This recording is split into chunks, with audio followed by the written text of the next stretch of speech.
Clearly, as you may know, we are dealing with an unprecedented situation. We need to balance the need to advance our work, as you are saying, but also at the same time, we need to ensure the safety of all the delegates who are expected to attend the meeting.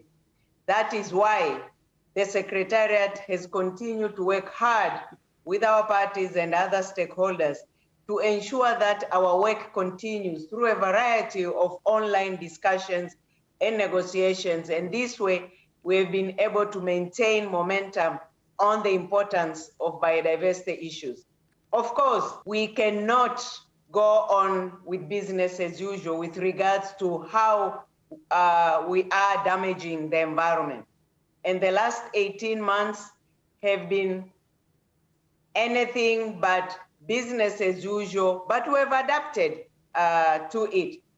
The conference of the parties will be a great opportunity, both to governments and other stakeholders like indigenous peoples, local communities, NGOs, the youth groups, business, financial sector, banks, etc., worldwide, to engage with us in consultations, in online discussions, dialogues, as well as negotiations.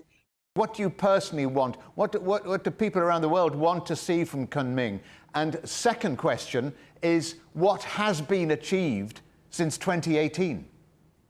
Personally, what I want to see coming out of Kunming, one, there will be a Kunming declaration. And within the declaration is again the underlining political commitment on the importance of biodiversity and the need for the global community to take actions to hold and reverse biodiversity loss. So we hope these commitments will enable the world to lead us to the next part of the conference of the parties, which will then adopt that 10-year and long-term framework on post-2020 global biodiversity framework. So getting that, again, commitment in support of biodiversity agenda will be my key expectation. And also we hope that declaration will recognize the importance of biodiversity in human health and mainstreaming biodiversity in decision-making. So all this then will revamp that commitment in support of the biodiversity agenda. And what has been achieved since 2018?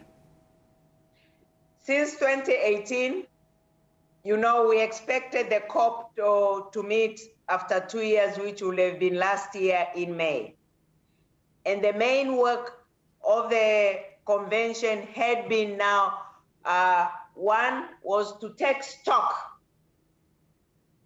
of what has been achieved in the last 10 years in terms of implementation of our strategic plan for biodiversity and the 20 Aichi biodiversity target. And that led us to produce a major report on the Global Biodiversity Outlook 5th edition, which unfortunately concluded that none of the 20 Aichi biodiversity targets were met, although about 6 of them, only partial progress had been made. And actually some of them even went backwards instead of forward. So that had been the measure.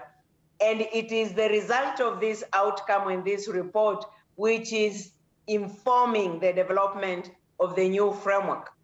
So does that mean last time round perhaps your expectations were too high? And does that mean in Kunming you will change your expectations in terms of setting goals? I will say personally, yes, expectations probably were high, but the infrastructure put in place for the implementation of the Aichi targets and the strategic plan were not commensurate with that expectation. So we have learned lessons, and these lessons now have been taken on board in terms of doing things different as the new post-2020 framework is being developed. I may give few examples. much as we are talking the last decade or implementation of the plan, and the each target was to be implemented for 10 years, which ended December last year. In practical terms, actually it was just half a decade or 5 years. Why? Because most countries took a step back, began review, updating, and developing national biodiversity strategies and action plans. And that consultative process took 4 or 5 years. And actually many countries, by the time they began implementation, was a delay of 3 or 4 years.